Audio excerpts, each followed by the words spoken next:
Welcome to Politics Done Right. I am your host, Egberto Willies. This is a progressive program that will take the mystery out of politics. This is the program that will encourage you to make sure government becomes we the people.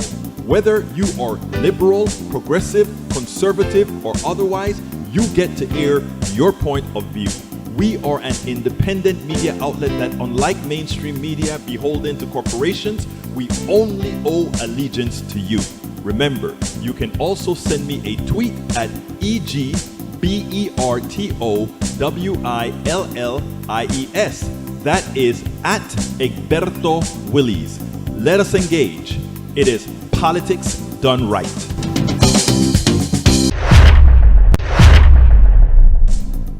Well, folks, welcome to one more edition of Politics Done Right. I'm Egberto Willies, your host. Thank you so kindly for being here with our show.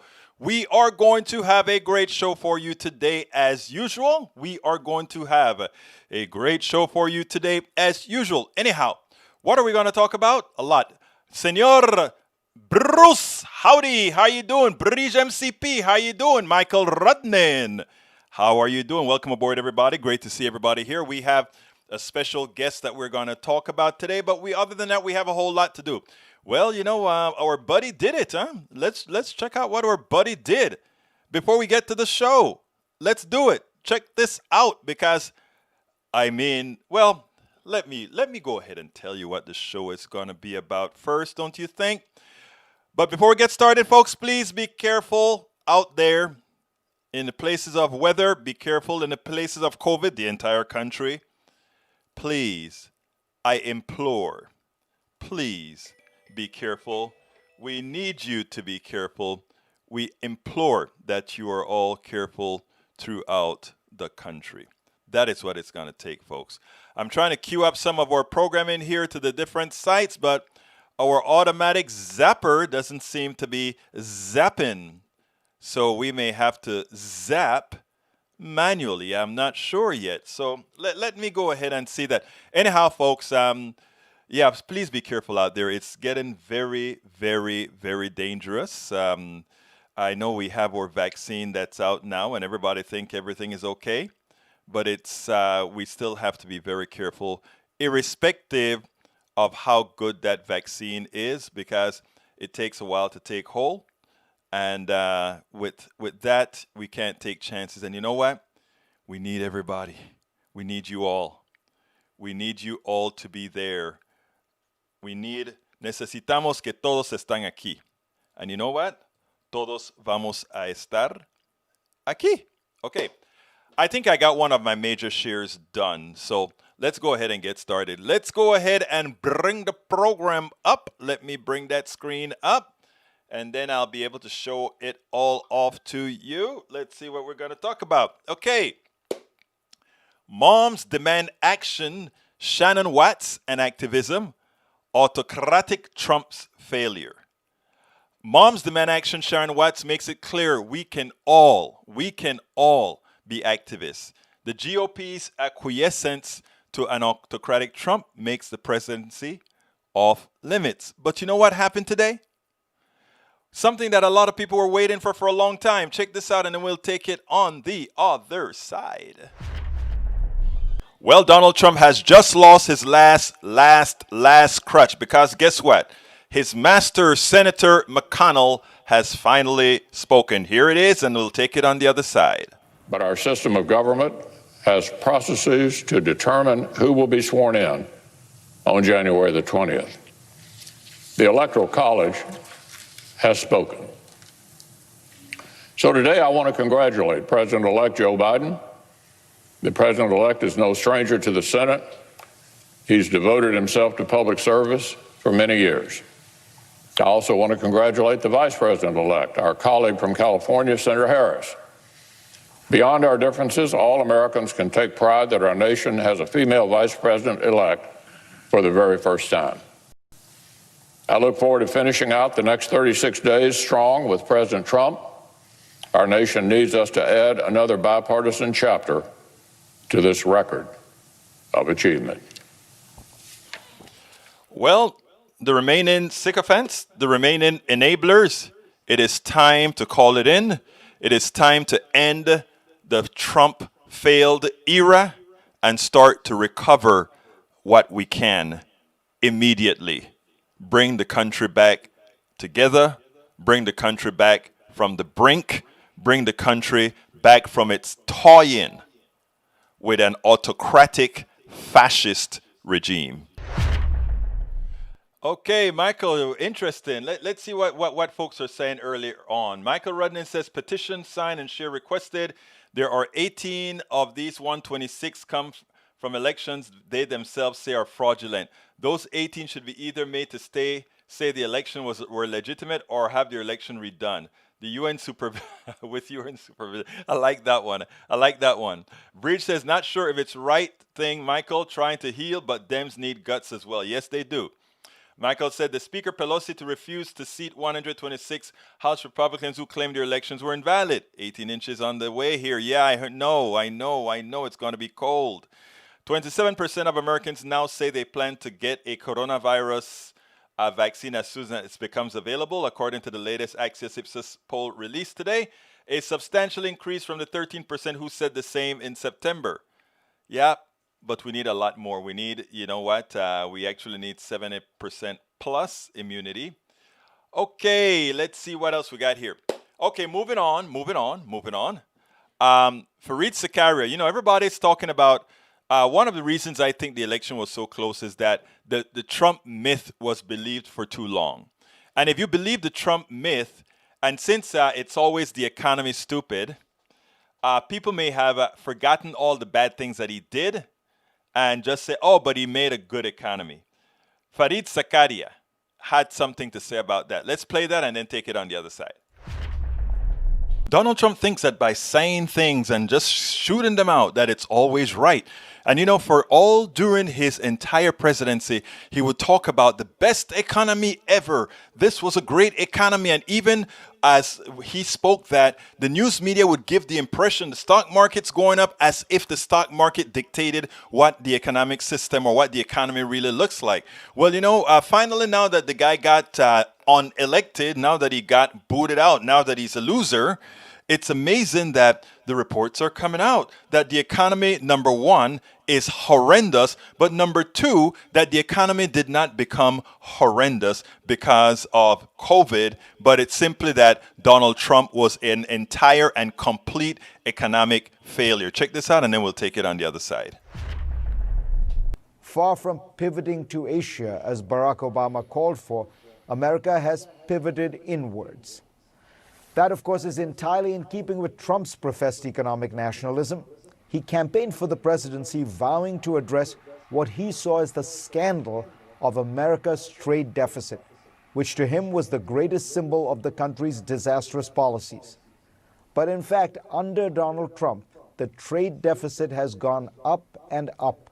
It is now on track to reach its highest level in 12 years. By any measure, Trump's trade policies have failed. He promised to bring manufacturing jobs roaring back. In fact, the percentage of jobs in manufacturing has stayed roughly the same since he came into office.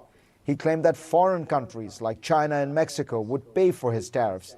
In fact, many studies show that American consumers have footed most of the bill. He promised that China would buy many more American goods. In fact, they are importing less from America than they were in 2017. What jobs have been preserved have come at a staggering cost. According to the Peterson Institute, for every job saved in the steel industry through Trump's tariffs, U.S. businesses and consumers have had to pay $900,000 per job. Were Trump to have saved more American jobs this way, he would have bankrupted the country. In other words, he would have done exactly what he has always done with his companies, bankrupted his companies, right? Because he doesn't know anything about economics. He's a glorified salesperson. So the thing about, let me tell you what is so scary about it. It's the economy, stupid. And if you give the semblance that the economy is doing well, even if and as an individual, your personal economy is not doing very well, one has a tendency to vote for that which they believe is doing fine. So Donald Trump came a hair away from winning, not in votes. He lost in a landslide, but he came that close to winning by a few 100,000 votes in the states that matter, in the swing state, that this guy could have been re-elected president of the United States on not a lie, but on the lies that he told and on the lies that were not efficiently and correctly debunked by our mainstream media. And that is what is sad, right? That is what is sad. That a lot of the reasons why Donald Trump came this close is that a lot of people didn't know. But worst of all cases is that we have a media that doesn't quite inform. And the absolute worst is that we have an electoral college. An electoral college that could have handed the guy who lost by millions the election. Shame on what we continue to allow. Now, Ali Velshi did a piece this weekend that I had to clip. I want you to listen to it, then we'll take it on the other side, because it is quite important. Ali Velshi strikes again with one of the most eloquent characterization of not only Trump, but the Republican Party that Trump really simply magnified in volume. Check this out, and then let's take it on the other side. The outgoing president tells so many lies so often that I wouldn't be surprised if he drank too much of his own Kool-Aid and deluded himself into believing that a coup is actually a viable option. But it's too facile to blame this president alone for this mass delusion. Republicans have lied to themselves and America for a long time to suit their agenda. This goes back to the earliest lies from Fox News in the 1990s, to climate deniers in the Bush era, to racist birthers in the Obama era. Republicans have, for decades, cared more about telling people falsehoods that make them feel better about themselves at the expense of others than about telling them what they actually need to hear. And that is the truth. Republicans have cared more about cultivating a mass delusion of lies and conspiracies than they have about confronting the real problems that we face in this nation. It's not hard to ignore a devastating virus in the voices of voters when you've been fed lies about everything else for years. So where do we go from here? How do we continue when we have just one functioning political party and the other one on a never-ending ayahuasca retreat? I don't have the answer to that. There will be a lot of hard times. You cannot break a fever like this overnight, but you can speak up. You can make your voice heard. You can take action. You took action more than 81 million times in November when you rejected the worst deluder of them all. So in the end, you do matter. What you do and what you say matters. And when this nation is tested, people like you just might be the change agents that break this fever dream on the right side. Look at the incredible efforts of the frontline workers who've saved millions of coronavirus patients. Those men and women did not give in to the delusion. They fought. They are still fighting. Look at the vaccine. We now have our first COVID vaccine because people like you saw the danger of the virus. You accepted the danger was real. You got to work. Look at the 4 attorneys general who just helped get that sham Texas lawsuit rejected by the Supreme Court. They used their voices and their power to fight back against the lies and the conspiracies to protect our democratic institutions for which people have died. Now, you might not be able to create a vaccine on your own. You might not be able to fight a fake lawsuit in the Supreme Court, but do not discount the importance of your voice. You can fight back against this delusion. No act is too small. This time of year is a hopeful time of year. The vaccine is hopeful. The Supreme Court order is hopeful. Absolutely so. Now, he defined and made a very important point. And it's something that we've been saying quite a long time on Politics Done Right. And that is, you cannot blame Donald Trump for all that has occurred. Donald Trump is just a culmination of a constancy of lies and lies and lies that the Republicans have constantly told to their people, constantly taking them over to the edge, closer to the edge, closer to the edge. And Donald Trump almost brought us over the cliff. And little do these people know, the ones who are supporting Donald Trump, little do they know that they were themselves going to be victims of the autocratic government they were about to establish. Little do they realize that they were going to be victims just like those they thought they were going to victimize. And you know what else is funny? Even Republicans are starting to pick up that tagline that it didn't really start with Donald Trump. Check this out from this ABC News panelist. Too many of us for some time have been putting the corrosion of the Republican Party all on the shoulders of Donald Trump. Yeah, Donald Trump is bad. Donald Trump is evil. Donald Trump has no couth. Donald Trump is all these bad things that we describe Donald Trump as. But what Donald Trump isn't that he didn't create the Republican Party as it stands today. All that is within Donald Trump became the representation of the Republican Party, the instantiation of the leadership of the Republican Party. We're not talking, I want to be specific here, we're not talking about rank and file Republicans who are there trying most to do their best, thinking that their ideology based on their leaders are correct. But, again, Donald Trump is the instantiation of the leadership of the Republican Party. That's why you saw 126 Congress people try to undemocratically overturn this election until the Supreme Court justices, 3 of them who Donald Trump appointed, said, absolutely not. Not even us can be that corrupt. Check this out. What happens now to those Republicans who support this? How dramatically has the Republican Party changed? I've watched the changes. You know, I worked for George W. Bush in 2000 and 2004. There was a struggle in the party among the people that were much more unaligned with where the Republicans normally do. I think the Republican Party has become basically the autocratic party in America. It's almost as if there's team democracy versus team autocracy in this country. It's not Donald Trump that's changed the Republican Party. Donald Trump represents what the Republican Party's changed. So the defeat of Donald Trump isn't going to fundamentally change this because the Republican Party itself over the last 20 years has moved to this position. And that is what we have to understand. Donald Trump has been the straw person, the straw man. But the Republican Party had already changed to being Donald Trump. And he just became the card holder, the person who was the instantiation of the party.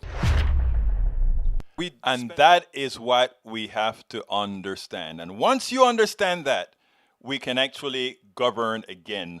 We can actually govern again. And, you know, we were concerned about El Señor Biden for a while because it seems like Biden was starting to buy the Kool-Aid. Oh, he wants to have, I want to unite and I want to help everybody.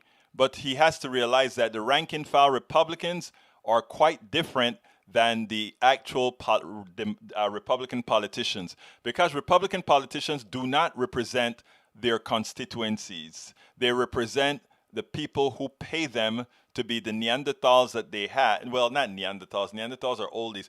But they are the people who pay them to do favors for them. That is who they are. And once we realize that, we can see what's happening. The reason why they have to get autocratic now is that the numbers game is over.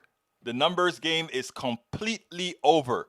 So we have to have minority rule to fulfill their modus operandi. And check this out from Steve Schmidt. Steve Schmidt wants to hook up with Alexandria Ocasio-Cortez. Check this out. Wow. Could it be that Trump is going to create one of the most formidable alliances possible? Well, Steve Schmidt, if it's up to Steve Schmidt, conservative Steve Schmidt, who says he wants to maintain American democracy, just maybe. Let's see. Check this out. Look, ideologically, she's as far as you can get from us within the Biden coalition. The Lincoln Project has 600,000 donors. We have millions of followers. When you look at the actual vote shares and how the Biden coalition came together and how it won, it's essential that we keep it intact. I'm a single issue voter now, and I work for a single issue organization. We care about American democracy, full stop, end period. The debate between progressives and conservatives ends if we have an autocratic leader, and we have an autocratic movement in the United States flourishing. And I think it's naive not to call it what it is. When we saw the type of violence playing out in Washington, D.C. this weekend, this isn't the violence that comes from a rage of having nothing and burning down a city. The type of rage that Martin Luther King diagnosed while at the same time condemning in the 1960s. This was fascistic violence. This was right-wing political violence in the streets of the nation's capital, incited by the President of the United States at the same time when every one of these members of Congress, except for, I suppose, a handful of the truly craziest ones, knows that Joe Biden won the election. So what I believe to the core of my being is that the coalition that elected Joe Biden has to hang together, because the pro-democracy side of a great debate in American politics cannot lose an election, not ever again. Because if we lose an election, they may not give up power next time, and make have no doubt about it. What you saw play out over November and December, though it played out as a farce, was in fact the first coup attempt in American history. And that poisoning of American democracy, where you see 77% of Republicans, the system requires one side being willing to lose and to come back and try and win the next time.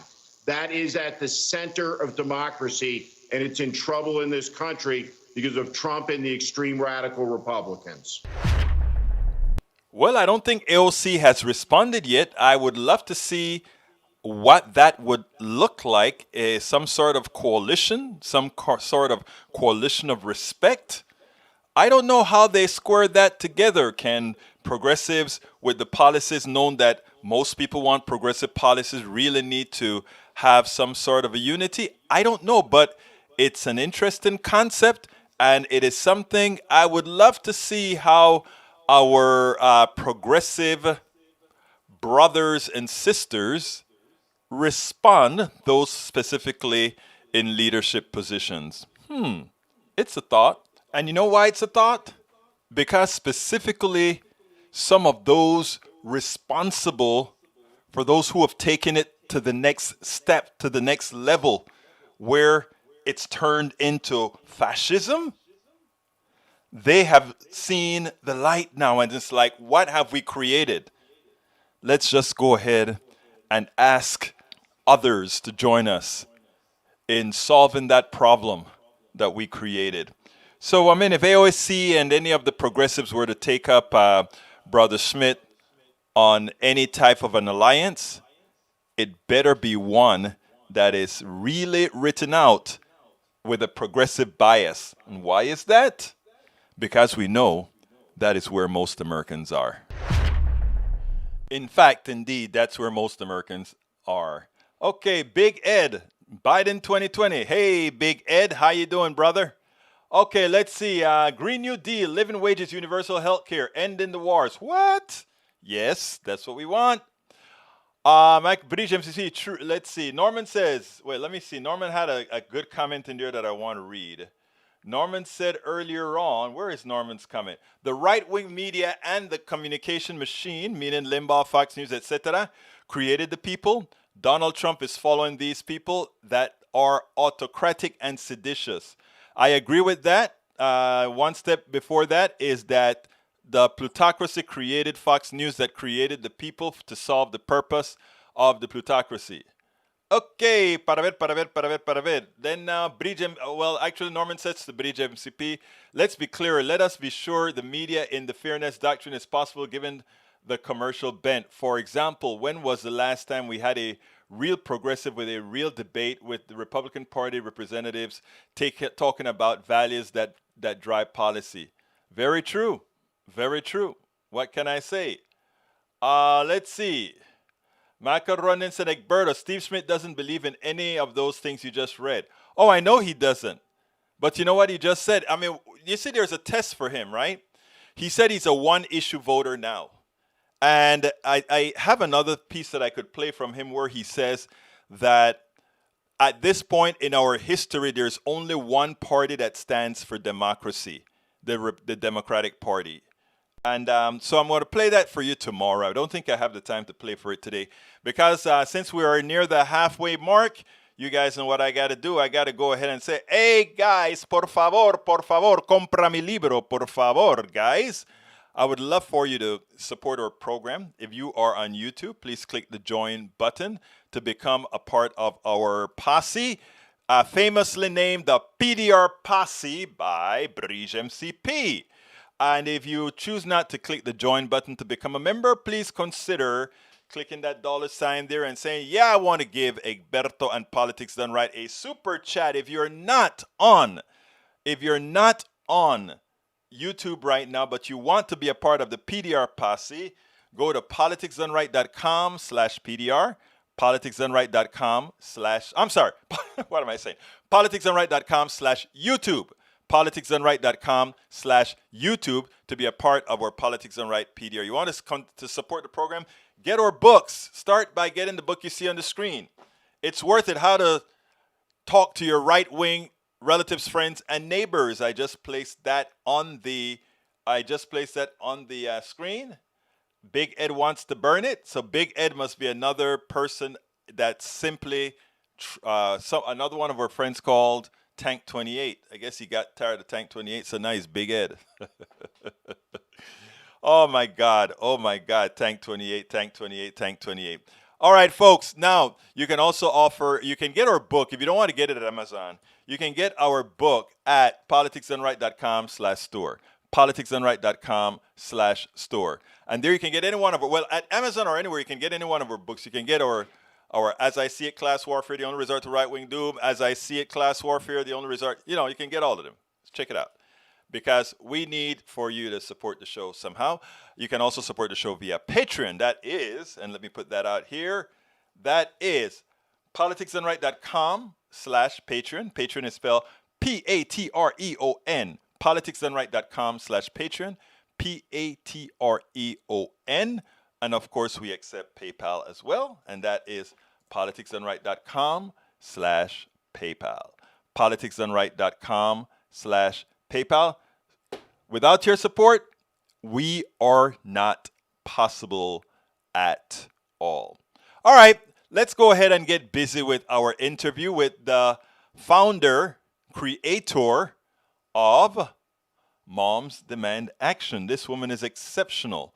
Check her out and let's move on from there. Let's go with Shannon. Here we go.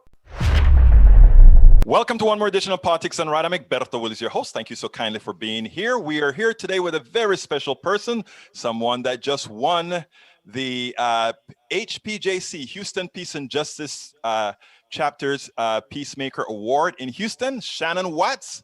She's a mother of 5. Prior to founding Moms Demand Action, was a stay-at-home mom and former communication executive. The day after the Sandy Hook tragedy, Shannon started a Facebook group with the message that all Americans can and should do more to reduce gun violence. It turned into a grassroots movement to mitigate gun violence. Moms Demand Action has established a chapter in every state of the country and is part of Every Town for Gun Safety. She's an active board member of Emerge America, one of the nation's leading organizations of recruiting and training women to run for office. Shannon, welcome to Politics Done Right. How are you doing today? Good. Thank you for having me. Actually, I think this is very important, especially in these times. Let me tell you something first about the Peacemaker Awards. They are really serious about the folks who get that particular award. People that are really making a difference, and you are making a difference with what you're doing. Tell us a little bit about yourself, and then we'll get moving thereafter. Yeah, I was a stay-at-home mom of 5 when I started Moms Demand Action 8 years ago. I was living in a suburb of Indiana, and I had watched all of these horrific national shooting tragedies happen time and time again, and our elected officials really did nothing. And so when 20 children and 6 educators were killed in an elementary school, I knew again that lawmakers were unlikely to act. And I thought, okay, I want to be part of something like Mothers Against Drunk Driving, but on the issue of gun safety. And what got me involved was a fear, frankly, that my kids weren't safe in their schools. And in many ways, I was living in a bubble, not realizing that over 100 Americans are shot and killed in this country every single day, whether it's homicide or suicide or unintentional shootings or domestic gun violence. And really what I thought was going to be this online conversation on Facebook, if you know anything about type A women, it quickly became the largest offline grassroots movement in the country. And now we are larger than the NRA. And, we're winning on this issue electorally, legislatively, with corporate policies, educating people about responsible gun storage. It's been a really important work in my life, certainly, but I think in so many other volunteers across the country. Well, look, let me tell you what I love about your story, first of all. I think that a woman who is a stay-at-home mom, granted an executive in communications formerly, who has some experience in that you proved that a mother, a mom, could go out there and have influence on the body politic. And I think what happens with a lot of people is that they stay back and they just believe that I don't matter, I can't make a difference. And I think you are the embodiment that anybody who decides that they want to take action can take action. So if you were to tell any American person on whatever issue that they really matter, how would you tell them to get started into doing what you've done? Don't let people tell you you can't or shouldn't do something. I mean, I was cold calling people at the very beginning of this work and asking them for advice and counsel. And I can't tell you how many people said to me, you're not the right person, you don't know enough, this will never work, it already exists, don't bother. There were so many naysayers, and I just didn't listen because I knew in my gut that this was something that was needed. And I also knew that the worst thing that could happen was that I would fail. And I think a lot of times women in particular are afraid of failing in public. And they believe it when people say that they're not the right person or they don't know enough. When you look at women in this country, we're only about 17% of the 500,000 elected positions that exist. We're only about 5% of Fortune 1000 CEOs. So there are certain levers of power that we can pull. And that's why I started Moms Demand Action, so that we could pull those levers of power together as women. And if I had waited until I knew enough or until the moment was right, I still wouldn't have started Moms Demand Action. So I think it's jump in. Don't listen to people who tell you not to do something. Don't be afraid of failing, and trust that you can learn as you go. As I call it, building the plane as you fly it. And just go for it if you feel in your gut that something is right. Not knowing enough, I think, has finally been proven to be overrated.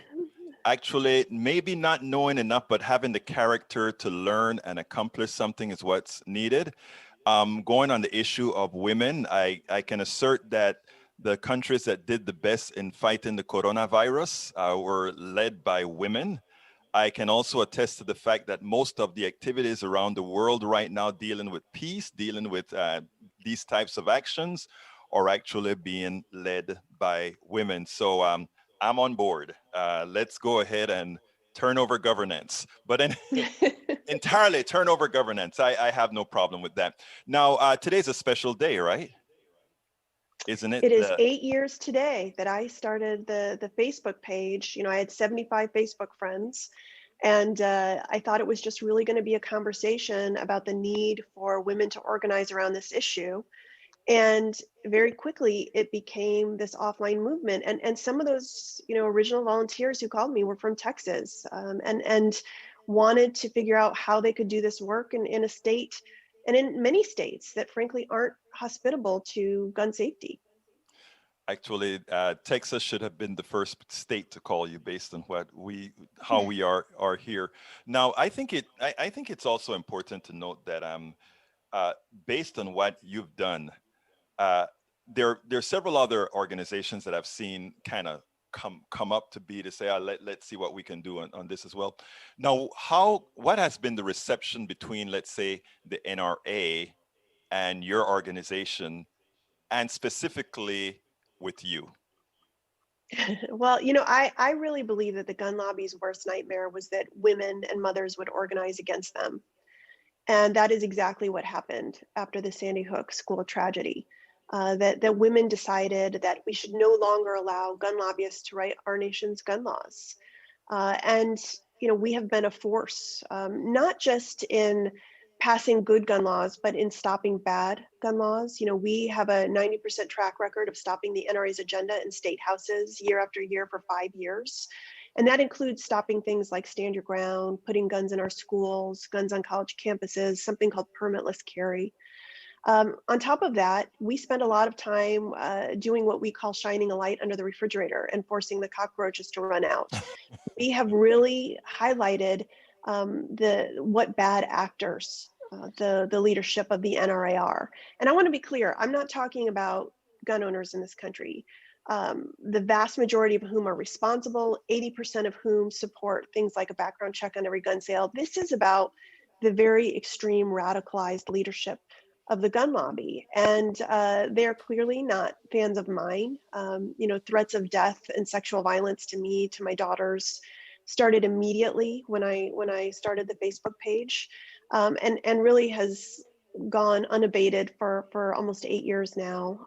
As a full-time volunteer, I'm certainly a target of the gun lobby. But I think I and so many of our volunteers made a decision early on. We were either going to back down or double down. And in the face of gun violence that's killing our children and destroying our communities, we knew that if we stopped this work, that's what would continue to happen. And so, look, if we lose our kids, we have nothing left to lose. And that's really been the driving force of our work for so long. Let's dispel two fallacies. First of all, you're not anti-gun. Your thing. You have nothing to do with being anti-gun. You believe in the Second Amendment, that people have particular rights, right? Why don't you expand on that to kind of dispel that fallacy that they will use to try to put your group down? Many of our volunteers are gun owners, or their partners are gun owners. And I should be clear, we're not just moms, we're not just women, we're also men and students.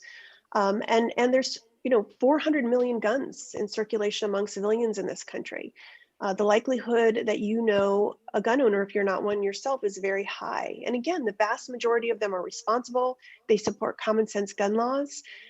This is simply about restoring the responsibilities that go along with gun rights, responsibilities that the gun lobby has eroded for decades. Again, background checks on every gun sale, requiring permitting and training, things like secure gun storage and holding gun owners accountable for how they store their guns, reporting lost and stolen guns. I mean, these are just things that mainstream America agrees on. It's really just this very vocal minority of gun extremists who don't. I don't know where you stand on this issue, but to drive a car, you have to have insurance because there's a possibility that you could hurt somebody. With the guns, you don't have that restriction. I don't know where you all stand on that, but it always amazes me that something as lethal as a gun doesn't have those types of restrictions on it, don't you? Yeah, I mean, again, that's the work of the gun lobby. They've made sure, for example, that they can't be sued when their products malfunction or are misrepresented in advertising. They got that special immunity from Congress a few decades ago. And so they learned a lot from other special interests like the alcohol lobby and the tobacco lobby, and wanted to make sure they avoided those same pitfalls. And that includes things like, making sure that you are accountable when your guns are lost and you don't report them and they're used in a crime. Or, what's amazing to me is that in so many states, you can leave a loaded gun on your kitchen counter.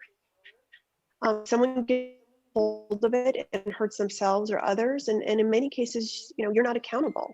And it really does go back to in the 1980s. You can remember that someone would get in their car and drive drunk and kill their families. And people would say, oh, what a horrific tragedy. That person has suffered enough. We can't punish them. And this group of moms came along with Mothers Against Drunk Driving and said, wait a minute, laws are the moral underpinning of our society. We have to hold people accountable when they don't act responsibly. And that's simply what we're doing on the issue of gun safety. Shannon, you sounded like a lawyer right there. You sounded like a lawyer. I'm not a lawyer. I play one on Twitter. You play one on Twitter. Right. There's one other thing I want to get in here since we're talking about guns and the NRA. Let's remember that the NRA has abused a lot of their funders by spending a lot of their monies on jets and clothes and all that kind of stuff. Let's put that out there in the ethos. Now, there's a new administration out. What's your anticipation with your group working with the Biden-Harris administration? So the Biden-Harris ticket was the strongest gun safety ticket in our nation's history. We worked very hard to get them elected. And they are coming into office having made gun violence prevention a priority. They're already talking about ways that they can address it. We're very excited that Susan Rice will be in charge of the DPC, which oversees a lot of different aspects of gun policy. And, we're all eagerly awaiting the outcome of the Senate runoffs in Georgia. That will determine what we can push through Congress clearly. But even if, let's say, the Republicans still hold the majority in the Senate, there are a lot of things that this new administration can do through executive orders. And we've already sent over our ideas. You certainly can't do everything you can do by passing laws through Congress, but you can close a lot of loopholes that will save American lives. But your issue is not a Republican or Democratic issue, and if the polls are to be believed, I think even Republicans are strong advocates to many of the policies that you support or that you're trying to get it put into effect. Correct? That's right. This shouldn't be a right or left issue, right? This should just be an issue that Americans can come together on. Again, we have this incredibly wealthy and powerful special interest that has essentially written our gun laws for many decades. And it takes time to loosen their stranglehold on the system. And that's what we've been doing over the last 8 years. If you look at 2010, about a quarter of all Democrats in Congress had an A rating for the NRA. In 2020, only one Democrat who was running for office had an A rating from the NRA, and he lost. So wow. It is about shifting the consciousness, not just of Americans, but of lawmakers, and showing them election after election, if they do the right thing, we'll have their back. If they do the wrong thing, we'll have their job. We really believe that if Mitch McConnell would allow a vote on, for example, background checks, that it would pass with Republican and Democrat support. It just hasn't been allowed to get a vote. All of the laws that have passed through the House are just sitting, all the bills that have passed through the House are sitting on Mitch McConnell's desk. But that's why, we've spent so much time doing this work in state houses and in boardrooms, because you have to build that momentum that eventually points the president and Congress in the right direction. 5 children, 6 million members. Simple question. How the hell do you do it? Well, yeah, sometimes the 5 children is more overwhelming than the 6 million members. But, when I started Moms Demand Action, I had kids in elementary, middle, high school, and college. I just sent my very last kid to college. I'm an empty nester now. I'll be 50 in a few weeks. And, I wish I could tell you that once kids turn 18, they're adults and independent. And, any parent listening knows that the problems just get more expensive and usually involve the legal system. So, you never stop being a parent. And it is my most important job. The work that I've done through Moms Demand Action is a close second. But I hope that I've set an example for my kids and that I'm sending them out into the world realizing that, as Alice Walker said, activism is the rent I pay to live on the planet. And no matter what passion you have as a person, it doesn't have to be gun violence prevention. It can be anything. the same principles apply. And that is getting off the sidelines, getting involved, and figuring out which part of that work you're passionate about and just giving it your all. And that is the exact reason I brought that up, because I want people to understand that activism comes in many forms, and that there's no excuse not to be active for a policy that one you need, and a policy you understand the country. What question would you have liked me to ask you that I didn't ask you? Well, I get asked a lot, do you feel defeated on this issue? Do you feel like you will ever make progress? And I think that's because everyone's waiting for this cathartic moment in Congress that hasn't yet come, but I believe is on its way. It's really important that we are winning, right? We have passed background checks in 22 states. We have passed laws that disarm domestic abusers in 29 states. We've passed something called an emergency risk protection order in 19 states. We have gotten so many companies, businesses, restaurants and retailers to pass policies that prohibit things like open carry. We have now educated over 1 million families in this country about secure storage by passing resolutions through school boards. There's so much work that is going on the ground that is life-saving. And I just want people to know that we are winning. And if I've learned anything over the last 8 years, it's that where this work ends is in Congress. It's not where it begins, but we're so close to having it happen. Shannon Watts, mother of 5 and founding mom of Moms Demand Action. Thank you so kindly for having been on Politics Done Right. Thank you for having me. All right, folks, I hope you enjoyed that. It was pleasurable speaking to Shannon. I mean, it's amazing how she went from a mom of 5 to get all of this done. It's really amazing that she did such a great job in getting this organization formed. Okay, let's go ahead and see what you guys are talking about here. Let me kind of go up the list here and start whacking them one at a time. For those that I need to whack, that is.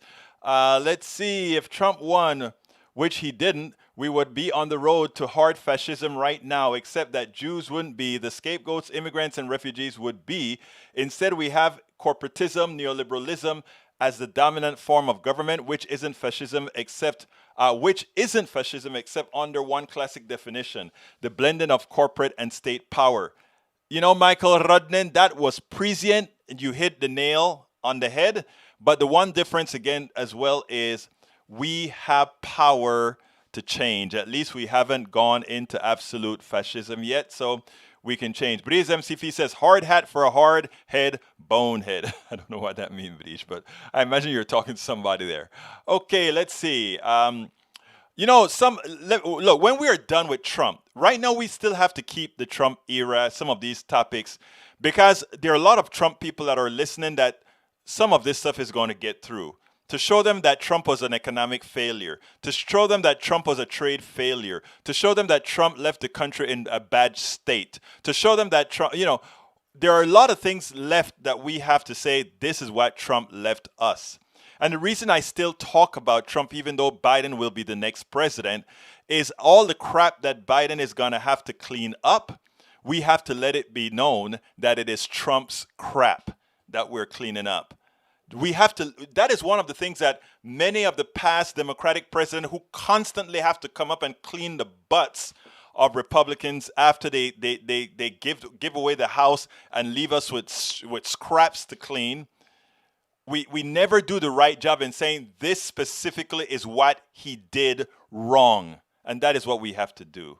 This is the specific. So I'm still going to be talking a lot of Trump for the next few weeks. And the reason why is we have to put that in the ethos. We can't make it believe like, okay, we get out of the Trump era. We're now in the Biden era. And somehow there are a lot of things that look so bad that it is believed that this is caused by Biden. No. We're going to point out that these are the ills created by Donald Trump. Okay, continuing down. Let's see. Let me go down. Oh, let me welcome people as I scroll down. Welcome, Bridge MCP, Bruce Ballard, Rodnan, Michael Runnin. Let's see who else is here. Coming down, coming down, coming down, coming down. I'm going down. I got Bruce again, leaving a message. That's what Bruce said there. Actually, only 97%. 3% will be dead. I love that analogy. Not an analogy. That good point. You're too damn good in math, Bruce. I know you're a physicist or a chemist or one of the scientists on the screen, but you don't have to be that exact. Actually, you do. We need the exactness. Thank you, brother. Okay, scrolling down. Norman says the right wing. I read that one already from Norman. Let's see. Coming down. Bridge MCP, Michael. Who else do I need? Paul Fleming. Welcome aboard, Paul. Big Ed, which is also Tank 28. Welcome aboard. Okay, scrolling down. Amar, I don't know how to read Russian, so I don't know how to say that name. Bridge MCP reminds us that we need to be all parts of the PDR posse. So click that join button and become a part of the PDR posse. Okay, still scrolling down, and I am looking down. I think I see new people coming in. Kathy C. Courtney. How you doing, Kathy? I know you. Kathy, were you at the Houston Peace and Justice Center Awards when we gave it to Shannon Watts? She was great, and she also gave a great speech on our Zoom out there for the HPJC. That was really good. Scrolling down, well, we have some people that are filling up the feed with a lot of, Just remember that universal background checks for new gun sales have over 90% polling support. Michael Rudnin, that is absolutely true. Egberto, come on, get your Russian. I don't know about Russian, brother. I own a gun, Bridge MCP. There you go. It proves that even progressives have guns. We know that. Actually, a lot of progressives have guns. After Sandy Hook, I saw the right-wing bubble say paid actors. That was so, well, I'm not even going to go there. It was that point that I realized a large number of conservatives were insane. Nanette Bird Smith says, whoa, amazing, Mom. Yes, she is amazing indeed. And she's so soft-spoken, but so powerful. That just shows that a loud voice isn't always what it takes, right? Because 16 million people membership, that's hard to come by. Most men are hardwired to protect, thus not giving us much empathy. We kill to put food on the table, but we have evolved. Thank you for saying that last sentence. We have evolved. Flip Twist, thank you so kindly for supporting us. Support your local progressive candidates. Thank you so kindly. This message is from Flip Twist. Support your local progressive candidates. Thank you very much for the super chat, my brother. Thank you very much for the super chat. Coming down, let's see. Michael Rudnin says, more guns than people since Obama's time and all. That is so sad that we have more guns than people. Isn't that right? That is so sad. Bridge MCP says, I feel when having all those guns, not shotguns, the machine gun, etc., must make someone who is lacking something feels better. Well, you know what they have to say about that. A lot of people, their deficiencies are usually reflected by the amount of guns that they have. Somehow it gives them a certain amount of power over yours. I don't know. It's crazy. But hey, that's how some people are. Dave Anchovies. ¿Te gustas los anchovies? Actually, I like anchovies. The NRA is silly. What's the point? Paul Fleming says, oh, that was a response. Oh, bye, Karen. Who was the Karen that you're talking about, Brother Anchovies? Okay, let's see. Going down, scrolling down. Paul Fleming. Daniel Ledoux says, such a sweet face hiding such a sinister agenda. Come on now. Nanette Bird Smith thought the interview was great. Thank you, Nanette. Love you guys. Paul Fleming. Let's see what else is here. Sinister agenda? Laughing out loudly. Thank you, Bridge. I think that was the right answer for that. Amy Backen, welcome aboard, Amy. How you doing, my friend? Thank you for being here. Bridge MCP, hard hate was Trump video. Absolutely so. Mark Smith, how you doing, buddy? You're late from London. DJ Skids, hello from Connecticut. Yes, and she discussed that issue in Connecticut. And Flip Twist again, thank you very much for that super chat. Bridge MCP. John Carter. The Alex Jones types have poisoned the right's minds. They don't even believe facts any longer. But you know what, Brother Carter? We are slowly going to change up because insanity doesn't last forever. Eventually, it dies off for most. You will always have those who kind of live in their fog forever. But I still have faith that enough of them will get out of the fog. And look at what Daniel Ledo says. More guns equal more freedom. You know, it's one of the silliest things that I always hear about these guys that they, like you saw them in Atlanta yesterday, walking down the streets in Atlanta with their guns that they're going to have a law, and you have one of them saying the only thing that the result of treason is death, and they're talking all this crap, and you sit down and you watch them, and you can see that how silly they are, because think about this. They mess up a F-16, come and wipe a whole thousands of them out with one cycle. You can't own the guns that will protect you against some state. What you have to do is make sure that the state reflects you. We, the people of the United States, in order to form a more perfect union, folks. You're not going to beat the F-16 with having all this gun rights that you think you own. Because they just bring a tank, a F-16, a machine gun or whatever, something you can't have anyway, and wipe you out.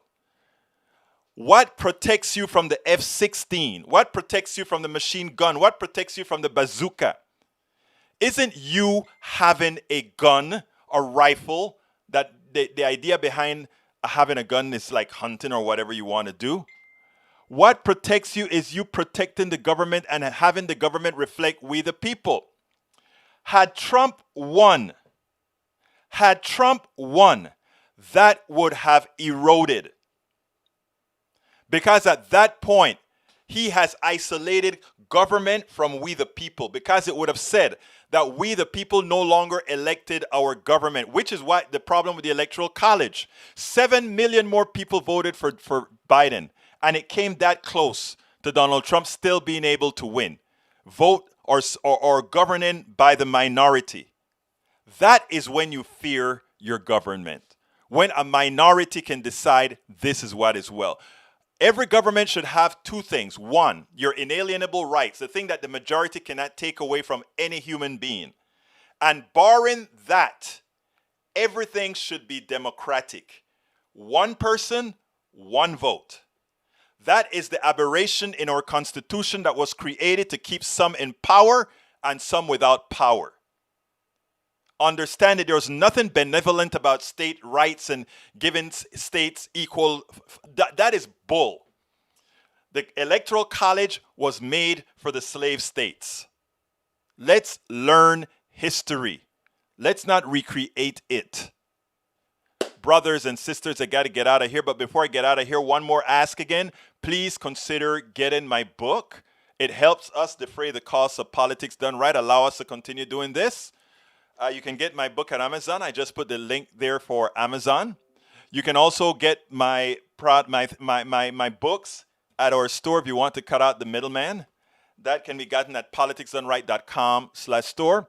You can provide us support by doing what our brother did. I lost the name now. What's wrong with you, Egberto? You can do what Flip Twist did and give us a super chat by clicking on the $, or you can click join and become a member, as just like how Bridge MCP is a P on our PDR posse. And by the way, the PDR posse was named by Bridge. Hey guys, if we have a lot of people that I'd like to have in a Zoom chat. Are you guys open to doing a Zoom sometime before the end of the year? I want to send out a mailer and say, if folks are interested in doing Zoom, a lot of people just like to do this stuff here.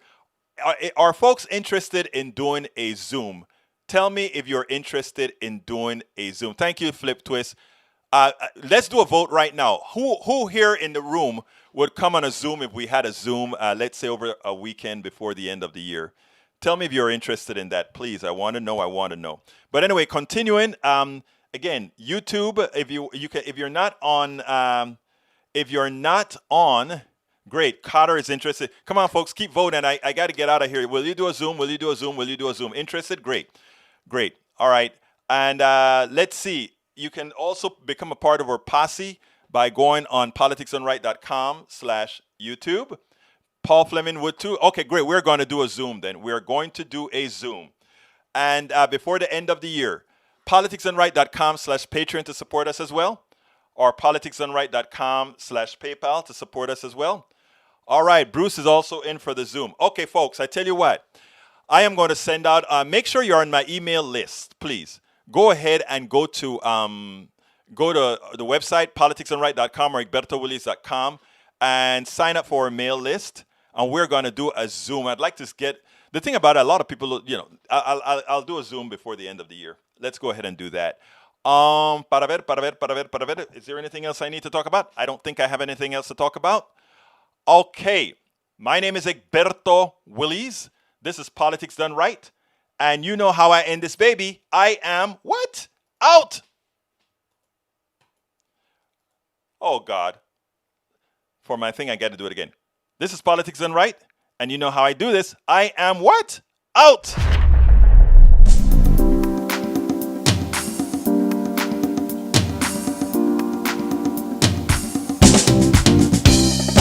Welcome to Politics Done Right.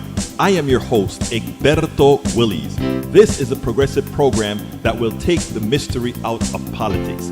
This is the program that will encourage you to make sure government becomes we the people. Whether you are liberal, progressive, conservative, or otherwise, you get to air your point of view. We are an independent media beholden to corporations. We only owe allegiance to you. Remember, you can also send me a tweet at EGBERTOWILLIES. That is at Egberto Willies. Let us engage. It is Politics Done Right.